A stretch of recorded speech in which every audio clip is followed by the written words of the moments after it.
Factors ఉన్నాయి. Sir మరొక అంశం, ఈ అంశం ఇలా ఉండి పవన్ కళ్యాణ్ గారి వ్యూహం అలా ఉంటే జగన్మోహన్ రెడ్డి గారు అరెస్ట్ అయిపోతున్నారంటూ జరుగుతున్న ప్రచారం, వైసీపీ పాలనలో మన ముఖ్యమంత్రి గారి భార్య అవినీతికి పాల్పడ్డారని ఒక వరకు అంటే, లేదు పాత కేసులే మళ్ళీ తీస్తున్నాము, జగన్ అయితే బయట ఉండనేమో, ఆయన ఏదో బయట పాదయాత్రలు చేస్తాను తిరుగుతానంటున్నారు, కానీ అంత సీన్ లేదు అని జరుగుతున్న ట్రోల్స్. ఇప్పుడు అరెస్ట్ రాష్ట్ర ప్రభుత్వం చేయొచ్చు ఒకటి, ఎందుకంటే స్కిల్ డెవలప్మెంట్ కేసులో చంద్రబాబు జగన్ చేయలేదా. రెండవది కేంద్ర ప్రభుత్వం, అదైతే బోలెడని కేసులు ఉన్నాయి జగన్ పైన, సిబిఐడి. కేంద్ర ప్రభుత్వం చేస్తుందా అన్నప్పుడు బీజేపీ వైఖరి. 10 ఏళ్లుగా జగన్మోహన్ రెడ్డి పైన కేసు ఒక్కటి కూడా అడుగు ముందుకేలే, కోర్టులు కూడా తప్పుపట్టాయి. ఈడీ, సిబిఐ, అరవింద్ కేజ్రీవాల్, హేమంత్ సోరెన్, కవిత, ఎవరు దొరికిన అందరూ పిలుస్తాం, మనీష్ సిసోడియా. జగన్మోహన్ రెడ్డి విషయంలో ఈడీ, సిబిఐ అసలు ఆయన బెయిల్ కూడా కౌంటర్ చేయలే ఇప్పటివరకు. సో ఇదంతా క్లియర్గా అర్థమవుతుంది కదా బీజేపీ వైసీపీ పట్ల అనుసరిస్తున్న వైఖరి. ఎందుకంటే తెలుగుదేశం పార్టీ వైసీపీని చూసేది ఒక రకంగా ఉంటుంది, బీజేపీ వైసీపీ చూసేది ఇంకో రకంగా ఉంటుంది. టీడీపీ ఏమో వైసీపీని నామరూపాలు లేకుండా చేయాలి అని టీడీపీ చూస్తుంది, బీజేపీ చూడదు. ఎందుకు? వైసీపీ నామరూపాలు లేకుండా చేస్తే బీజేపీకి వచ్చే ప్రయోజనం ఏంటి? బీజేపీ తెలుగుదేశం పార్టీ బలపడుతుంది, తెలుగుదేశం పార్టీ బలపడితే బీజేపీ మిత్రపక్షమే కదా అనుకోవచ్చు, కానీ మిత్రపక్షంగా చంద్రబాబు నాయుడు ఉంటాడా? ఇప్పుడు 2014లో కలిసి పోటీ చేశారు, గెలిచారు. 2018కి వచ్చారు, మొత్తం మారి మోడీ పైన యుద్ధమే ప్రకటించాడు కదా. సో అందువల్ల చంద్రబాబు నాయుడు కన్సిస్టెన్సీ పైన బీజేపీ నాయకత్వానికి ఎలాంటి నమ్మకం లేదు. నమ్మకం ఉన్నది ఈయన ఉండడని. అందువల్ల బీజేపీ ఎప్పుడు కూడా తన ప్రయోజనాలు చూసుకుంటుంది, చంద్రబాబు నాయుడు ప్రయోజనాల్లో టీడీపీ ప్రయోజనాల్లో చూడదు. అందువల్ల ఆటోమేటిక్గా బీజేపీకి ఏంటి, చంద్రబాబు నాయుడు కొరకు జగన్మోహన్ రెడ్డి లోపలేసి జగన్మోహన్ రెడ్డి బలహీనపరిచి వైసీపీ లేకుండా చేస్తే బీజేపీకి ప్రయోజనం కలుగుతుందా? చేయదు. బీజేపీ చంద్రబాబు నాయుడు కోసం చేయదు, బీజేపీ కోసం. రేపు అది చేస్తే వైసీపీ మొత్తం ఖాళీ అయి టీడీపీకి ప్రత్యామ్నాయంగా ఆంధ్రజ్యోతి ఏబిఎన్ రాధాకృష్ణ వ్యాఖ్యానించినట్లుగా పవన్ కళ్యాణ్ ముందు పెట్టి బీజేపీ కనుక ప్రత్యామ్నాయం భావిస్తే అప్పుడు జగన్మోహన్ రెడ్డి పట్ల ఏ రకంగా అప్పుడు కూడా ఒక సమస్య వస్తుంది. మళ్ళీ మీకు జగన్మోహన్ రెడ్డి లోపలేసిన తర్వాత జగన్మోహన్ రెడ్డి అనుకూల జనం బీజేపీ వెనకాల ఎందుకు వస్తారు? ఇప్పుడు బీజేపీ జగన్మోహన్ రెడ్డి ఖాళీ చేస్తే ఫీల్డ్లో మేమే ఉంటాం, టీడీపీకి రేపు భవిష్యత్తులో మేమే ప్రత్యామ్నాయంగా ఎదుగుదామని అనుకుందామంటే, ఒకసారి జగన్మోహన్ రెడ్డిని అరెస్ట్ చేసి ఇబ్బందుల్లో పెట్టిన తర్వాత జగన్మోహన్ రెడ్డి అనుకూల ఓటర్ బీజేపీ వెనకాల ఎందుకు వస్తాడు? ఏమైనా వస్తే మళ్ళీ కాంగ్రెస్ వైపు ఇంకోటి వైపు చూడాలి. సో అందువల్ల బీజేపీ ఎంత మేరకు జగన్మోహన్ రెడ్డిని ఇబ్బంది పెడుతుంది అనేది నాకైతే $1 మిలియన్ క్వశ్చన్ అది. ఎందుకంటే 2 ప్రాంతీయ పార్టీలు బలంగా ఉన్న ఎక్కడా కూడా బీజేపీ వారి మధ్య ఘర్షణను తనకు అనుకూలంగా వాడుకుంది తప్ప తమ మిత్రపక్షమైన ప్రాంతీయ పార్టీకి అనుకూలంగా వాడుకోలేదు. మీకు ఉదాహరణ తమిళనాడు చెప్తాను. తమిళనాడులో ఏడీఎంకే డిఎంకే మధ్య ఘర్షణ. డిఎంకే పైన ఎన్ని కేసులు? 2G స్పెక్ట్రమ్ కేసు ఏమైనా అయిందా? 2G స్పెక్ట్రమ్ కేసులో డిఎంకే నాయకుడు పీకల దాకా మునిగిపోయి ఉన్నారు. మీకు 2G స్పెక్ట్రమ్ కేసు కాంగ్రెస్ పార్టీని కూడా ఇబ్బంది పెట్టే కేసు. 2G స్పెక్ట్రమ్ కేసు ఉపయోగించుకొని నరేంద్ర మోడీ ప్రైమ్ మినిస్టర్ అయ్యాడు. మరి 10 ఏళ్లలో 2G స్పెక్ట్రమ్ కేసులో ఒక్కరికైనా ఏమైనా అయిందా? ఏమీ లేదు, ఎవరు దోషులు లేరని కోర్టు ప్రకటించింది. అసలు ఆ కుంభకోణమే జరగలేదని కోర్టు ప్రకటించింది. ఎందుకు? అక్కడ కాంగ్రెస్ నాయకులు లోపలేస్తే డిఎంకే నాయకులు లోపలేయాలి. ఇదంతేందుకు? కేసీఆర్ పైన ఇంతవరకు కేంద్ర ప్రభుత్వం ఒక్క కేసు పెట్టిందా? సింగిల్ కేసు చూపెట్టాను నాకు. ఇంత బీజేపీ వాళ్ళు కేసీఆర్ రోజు అంటారు కదా, ఎందుకు మరి కేసీఆర్ పైన ఒక్క సెంట్రల్ గవర్నమెంట్ కవిత అరెస్ట్ అయింది కేంద్ర ప్రభుత్వ కేసు కాదు కదా, లిక్కర్ కేసు కదా. అవును.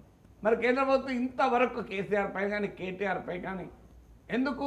రేపు ఇవాళ కాకపోతే రేపైనా బీఆర్ఎస్ కాంగ్రెస్ వ్యతిరేక రాజకీయ పార్టీ కనుక మాకు ఉపయోగపడుతుందని ఆలోచిస్తారు. అలాగే మీకు ఓవైసీ ఇంత వ్యతిరేకంగా బీజేపీ అంటారు కదా, భారతదేశంలో అసలు a CBI, ED, income tax జోలికే పోని అత్యంత పవిత్రమైన రాజకీయ నాయకుడు అసదుద్దీన్ ఓవైసీ. ఆయన మీద ఒక్క కేసు ఉందా? కేంద్ర ప్రభుత్వ కేసులు చెప్పండి, ఎక్కడా లేదు. చూడండి, మీరు గమనించండి. ఓవైసీ కాదు, ఓవైసీ మద్దతుదారుల మీద కూడా లేదు. మరి దేశంలో పినరాయి విజయన్, మమతా బెనర్జీ, అరవింద్ కేజ్రీవాల్, స్టాలిన్ అందరి మీద కేసులు ఉంటాయి. మీరు గమనించండి, లేని కేసులు లేని Farooq Abdullah, name 1 opposition politician, Rahul Gandhi, అందరి మీద కేసులు ఉన్నాయి. Akhilesh Yadav, Mulayam Singh Yadav, everybody, Lalu Prasad except Asaduddin Owaisi. అంటే అసలు బీజేపీ ఏం చెప్పదలుచుకున్నారు? అసదుద్దీన్ ఓవైసీ ఆ రాజకీయాల్లో వెరీ హానెస్ట్ అని చెప్పదలుచుకుందా? మరి ఎందుకు ఉండదు? ఎందుకు? అతను మన ప్రయోజనాలు కాపాడుతున్నాడు కదా. దేశమంతా ఢిల్లీలో కూడా వెళ్ళి ముస్లిం ఓట్లు కాంగ్రెస్ ఆప్కు రాకుండా జాగ్రత్త పడ్డాడు కదా. ఓక్లాలా ముస్తాఫాబాద్లో బీజేపీ గెలిచింది కదా. 40% ముస్లిం, 40 to 50% ముస్లింలు ఉన్న ముస్తాఫాబాద్లో బీజేపీ గెలిచింది. ఎందుకు గెలిచింది? ఎంఐఎం 33,000 ఓట్లు తెచ్చుకున్నది. 33,000, ఓక్లాలో 39,000. అక్కడ యాప్ గెలిచింది అనుకోండి, కానీ మీకు ముస్తాఫాబాద్ ఇది ముస్లిం డామినేటెడ్ కాన్స్టిట్యున్సీలో బీజేపీ గెలిచింది. ఎట్లా గెలవగలిగిందంటే మరి ఓవైసీ చలవా. సో అందువల్ల ఆయన మీద ఏది ఉండదు. ఈ కాంటెక్స్ట్ అంతా చూసినప్పుడు జగన్మోహన్ రెడ్డి జైల్లో వేసి బీజేపీ ఏ రాజకీయ ప్రయోజనం పొందుతుంది అనుమానం. చంద్రబాబు నాయుడు వేయచ్చు. ఎందుకంటే ఒక్కసారి ప్రభుత్వం పట్ల వ్యతిరేకత పెరిగినాక నువ్వు జైల్లో వేస్తే ప్రత్యర్థి సింపతి అవుతుంది. జగన్మోహన్ రెడ్డి చేసిన పెద్ద పొరపాటు అదే. వైసీపీకి వ్యతిరేకంగా ప్రజల్లో ఒక బలమైన అభిప్రాయం పెరుగుతున్న సమయంలో చంద్రబాబు నాయుడు అరెస్ట్ చేశాడు. అందుకే చంద్రబాబు నాయుడు అరెస్ట్ను టీడీపీ సంబంధం లేని వాళ్ళు కూడా నిరసించారు. ఎప్పుడు కూడా సింపతి అన్ని సందర్భాలు ఉపయోగపడదు. జగన్ అరెస్ట్ అయిన కాంటెక్స్ట్ రాజశేఖర రెడ్డి మరణానంతరం సోనియా గాంధీ 10 ఏళ్ల పాటు యూపీఏను అధికారంలో పెట్టిన రాజశేఖర రెడ్డి కుటుంబానికి అన్యాయం చేస్తుందన్న భావన నేపథ్యంలో అరెస్ట్ అయితే ఆ జగన్మోహన్ రెడ్డి రాజకీయంగా బలోపేతం చేసింది. ఇప్పుడు అరెస్ట్ అయితే బలోపేతం కాడు, బలహీనపడతాడు. ఇంకా ఎప్పుడు బలపడతాడు? ఇంకో 3 ఏళ్ల తర్వాత. ఇంకా సుపరిస్థితి సమల్ కాలే, భరోసా పడలే, ఆ సంపద సృష్టిస్తానన్నాడు కాలే, ఉద్యోగాలు 20 లక్షలు అన్నాడు ఎక్కడున్నాయి, అమ్మకు వందనం ఏమైంది? ఇలా ప్రజల్లో అసంతృప్తి పెరిగితే, ఒకవేళ పెరుగుతలేదు, నేను ఇప్పుడు ఊహాగానాలు చేయలేదు, పెరిగితే అప్పుడు జగన్మోహన్ రెడ్డి అరెస్ట్ అయితే జగన్కు లాభం అవుతుంది. అందువల్ల ఒకవేళ ఇది కనుక గమనిస్తే చంద్రబాబు నాయుడు అమ్మో 2-3 ఏళ్ల తర్వాత ఎలక్షన్ దగ్గర పడుతున్న కదా అరెస్ట్ చేస్తే అది జగన్కు బెనిఫిట్ అవుతుందేమో అని ఇప్పుడు అరెస్ట్ చేస్తే ఇప్పుడు జగన్మోహన్ రెడ్డి కనీసం ఆ ప్రయోజనం పొందుతుంది కదా అని. మరి ఏ కేసు మీద వేస్తారు? అరెస్ట్ చేసిన కేసులో కొరత ఏముంటుంది? రాజా కొట్టదలుచుకుంటే కొరడాలు దెబ్బలకు కలవాలన్నట్టు. సో అందువల్ల అది తెలుగుదేశం పార్టీ బీజేపీల వ్యూహం బట్టి ఆధారపడి ఉంటుంది జగన్ అరెస్ట్. కానీ ఒకటి మాత్రం నిజం, జగన్ గతంలో అరెస్ట్ అయిన ఇప్పుడు ఒక పెద్ద సమస్య జగన్కి అయితే ఉంటుంది. అందుకే కూడా టీడీపీ అరెస్ట్ వైపుగా వెళ్ళొచ్చు. ఎందుకు? గతంలో నేను ఇంతకుముందు చెప్పినట్టు రాజశేఖర రెడ్డి మరణానంతర సానుభూతి, 10 ఏళ్ల పాటు కాంగ్రెస్ అధికారంలో పెట్టిన ఒక వైసీపీ భాషలో చెప్పాలంటే ఒక మహానాయకుడి కుటుంబాన్ని ఇబ్బందుల్లో పెడుతున్న తీరు, ఇవన్నీ కూడా జగన్కు ఉపయోగపడాయి. ఇప్పుడు అలా కాదు. జగన్ ఇప్పుడు బలహీనపడి ఉన్నాడు, వీక్ అయి ఉన్నాడు, అప్రతిష్ట పాలై ఉన్నాడు, ప్రజా వ్యతిరేకతలు ఎదుర్కొని ఉన్నాడు. ఆ రోజుల్లో జగన్ అరెస్ట్ అయితే విజయమ్మ, షర్మిల రాజన్న బిడ్డను జగనన్న వదిలిన బాణం అని తిరిగితే ప్రజలు కూడా రాజన్న బిడ్డ కదా, రాజన్న భార్య వచ్చింది కదా సమర్థించారు. ఇప్పుడు రాజన్న బిడ్డ, రాజన్న భార్య ఎక్కడున్నారు? జగన్కు వ్యతిరేకంగా నేషనల్ కంపెనీస్ లా ట్రిబ్యునల్ NCLTలో కేసులు వేస్తూ జగన్మోహన్ రెడ్డి అన్యాయం చేస్తున్నాడు కుటుంబానికి, రాజశేఖర రెడ్డి కుటుంబంలో చిచ్చు పెట్టాడని చెప్పి విజయమ్మ తల్లి విజయమ్మ, చెల్లి షర్మిల బహిరంగంగా విమర్శిస్తున్న సందర్భంలో జగన్ ఉన్నాడు. మరి ఈ సమయంలో జగన్ అరెస్ట్ చేస్తే వైసీపీకి భారత్ నాయకత్వం వహించాలి. మరి ఆమె కూడా లోపల కేసులు ఉన్నాయనుకోండి, అప్పుడు ఏంటి?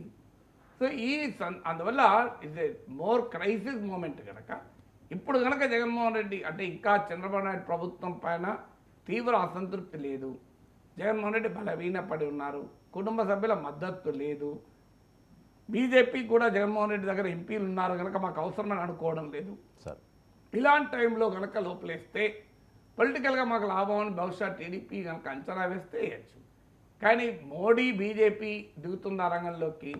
మోడీ బీజేపీ ఎప్పుడు దిగుతుందంటే వైసీపీ బలహీన పడితే బీజేపీకి లాభం అనుకున్న రోజు దిగుతుంది. ఓకే సార్, భారతీయ గారికి ఆ క్యాపబిలిటీ ఉన్నది అనుకోవచ్చా సార్?